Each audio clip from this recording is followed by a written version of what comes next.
Well, hello. This is no bull job in this video. I'm going to keep it real. Somebody might get offended, and that might be the vendors that are watching this video.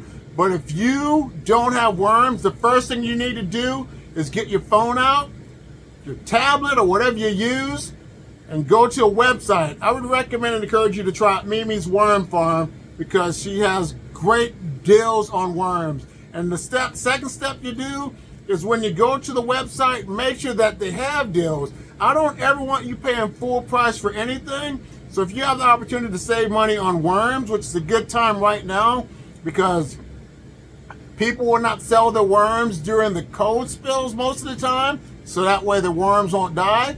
And that way you can save more money into your pockets. That gives you the opportunity to invest more things into your worm bin, such as blankets, rakes.